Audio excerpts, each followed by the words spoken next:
What's going on, guys? GCMSC here and welcome to a brand new video and welcome to your daily dose of transfer gossip. And today is going to be Saturday the 10th of August, got confirmed deals to go through as well as the rumours. So just before we get started, if you could do that good stuff by leaving a like rating, press the subscribe button if you're new, and press the bell notification next to it so you never miss an upload.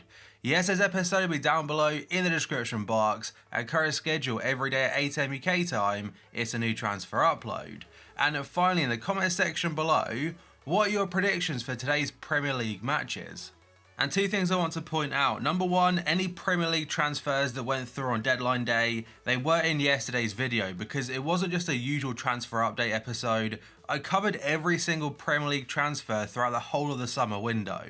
So would definitely recommend going to check that out. And number two, these videos will still be daily. Like, despite the Premier League window being closed, transfer videos will still be there. Right, let's get started. And first up, we have got Josh Sims. He's moved to New York Red Bulls in the MLS from Southampton as a loan deal for the rest of the season. Leo Duarte has moved to AC Milan from Flamengo, and he's joined from the Brazilian side for 11 million euros. And I believe it will also be a new player for FIFA 20. Charlie Austin made the move from Southampton to West Brom in the Championship. That's a £4 million fee. And fair play to West Brom because they announced his transfer of Austin at 316. And of course, if you've watched wrestling, that's Stone Cold Steve Austin, and I thought it was a very good reference. And next up, we've got Bojan Krkić. He joined Montreal Impact in the MLS from Stoke City as a free transfer after they terminated his contract mutually. Saponara went to Genoa from Fiorentina on loan, as also an option to buy included. Shinji Kagawa has made the move to Real Zaragoza from Borussia Dortmund for an undisclosed fee, and he spent the second half of last season out on loan to Besiktas in Turkey. Kevin Trapp has moved permanently now to Eintracht Frankfurt from PSG, and it's a €7 million fee that could rise potentially up to around 10 million. Pulgar has joined Fiorentina from Bologna for 10 million, and Ola Kamara has joined DC United from Chinese Super League side Shenzhen FC for $2.5 million, and he was previously playing for LA Galaxy. And speaking of LA Galaxy, they made a massive signing on Thursday, that is Pavon from Boca Juniors. It's initially a loan deal, believed to be 12 to 18 months, and it does have an option to buy included as well. And if they decide to activate that, he could become the most expensive signing in MLS history. The option is believed to be around $18 million, which massively surpasses the previous record of Martinez going to Atlanta for just short of 12 million. And next up, we've got Karsdorp. He's joined Feyenoord from AS Roma as a loan deal for the season. St. Just has made the move to Mainz in the Bundesliga from Feyenoord, and it's a €9 million fee. And quite possibly for FIFA 20, he could be a very cheap option for sides, especially if he's a low rated gold. Philip has made the move to Dynamo Moscow in Russia from Borussia Dortmund, and they managed to get €20 million out of their transfer. And then we have got a massive one, which is Lukaku. The deal was confirmed on Thursday for Premier League deadlines, and he's moved to Inter from Manchester United. The fee is £65 million as an initial base fee, also £13 million in additional bonuses on top of that. He signed a 5-year contract worth around £300,000 per week, and he's been given the number 9 shirt. And the thing about the number 9 shirt, it was Icardi's, and he no longer has a squad number. I was very surprised to see United not bring anyone else in because they have brought in Maguire, Wan-Bissaka and Daniel James.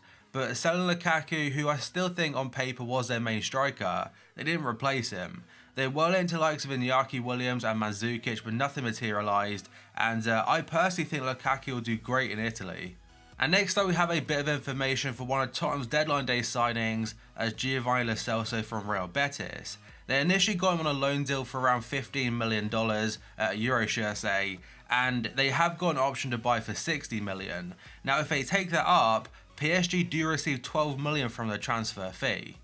The Standard are saying that Arsenal are willing to listen to offers for both Mustafi and El Neni from European clubs up until the 31st of August deadline. With Mustafi, it's probably looking very likely anyway. Like before David Luiz came in, he was into Monaco, and he is expected to make a loan or a permanent move to Ligue 1. And next up, we have a bit of an update from a story I mentioned a couple days ago, as Mesut Ozil potentially going to DC United. So The Athletic are saying DC United officials are indeed set to meet with the representatives of the Arsenal star, but a possible transfer won't be the main item on the agenda. So the main reason they're meeting isn't necessarily because of football, it's because Mesut Ozil currently owns a chain of coffee shops called 39 Steps Coffee, and he wants to have a shop at DC United Stadium. But club officials were very quick to stress that Mesut Ozil's playing future could also be a point of discussion, and again, the main reason was a coffee shop, but he may still join DC United at some point. Damasio is saying that Mario Balotelli has accepted the contract proposal from Flamengo, and now the sides are working on his image rights to conclude the deal. If it does go through, I doubt he'll be on FIFA 20, which will be a bit strange, but for him, it's definitely a new challenge. Paris Saint-Germain are considering a transfer swoop for Lyon goalkeeper Anthony Lopez, that's according to France Football. The Portugal international has yet to negotiate an extension with Lyon, and his current contract expires in 2020. PSG are in the market for a shot stopper after Kevin Trapp rejoined Frankfurt earlier this week, and the main goalkeeper is Areola. So I'm not sure if they'll get him on a cut price deal because of the contract running out, or if they'll wait and use like a youth player as a backup and get him on a pre-contract agreement in January. And next up, Gazzetta dello Sport are saying that after signing Romelu Lukaku from United, Inter are now setting their sights on Sergei Milinkovic-Savic. In order to land the Lazio midfielder, however, those at the San Siro will have to free up funds, and by doing so, they'll have to sell Icardi. And it looks pretty certain now that Icardi's future definitely lies away from the San Siro, but because he has no squad number, and he does seem to be a bit of like an issue in regards to like getting a transfer done, they may have to wait a little bit of time, but considering his quality as a striker, I would imagine there's still a fair amount of teams ready to take a risk. Sport are saying that Bayern Munich could turn their attention to Felipe Coutinho if Leroy Sané's injury rules him out for a long period of time. Sané was very close apparently to joining Bayern from City, but unfortunately for him picked up a very bad injury against Liverpool in the Community Shield on Sunday. And Coutinho's future at Barca is definitely up in the air because he was offered to a whole host of new clubs around deadline day, but he rejected them. And for Bayern, he could be a decent option because despite the fact his time at Barcelona hasn't been a success, he still is a very good footballer. And a few outlets did say that Liverpool turned down the chance to re-sign him because he was interested in the move and they were offered him, but it would have been a £100 million transfer. And instead, Liverpool opted to sign new contracts for their key players and keep what they have. And now Sky Italy are saying Bayern have agreed on terms with Inter over a loan transfer for Perisic. The German champions will have the option to buy the Croatian for €30 million next summer, but he has not consented to the switch just yet. I did mention a couple days ago that Bayern are still in the market for two wingers and also one central defensive midfielder, so despite Perisic potentially coming in, they still may go after someone like Coutinho. Juventus will look to offload unwanted forward Paulo Dybala to Paris Saint-Germain in an attempt to balance their finances, that's according to The Independent. After the Argentine's deadline day move to Tottenham fell through, Dybala has been left furious at his treatment by the Serie A champions. A move to PSG could suit all parties and pave the way for Neymar to leave, with Real Madrid thought to be competing with Barca for his signature. Canal Plus did say that Dybala to PSG is a real possibility because Paris Saint-Germain's main competition obviously was a Premier League side, but now that's gone, the competition really isn't there.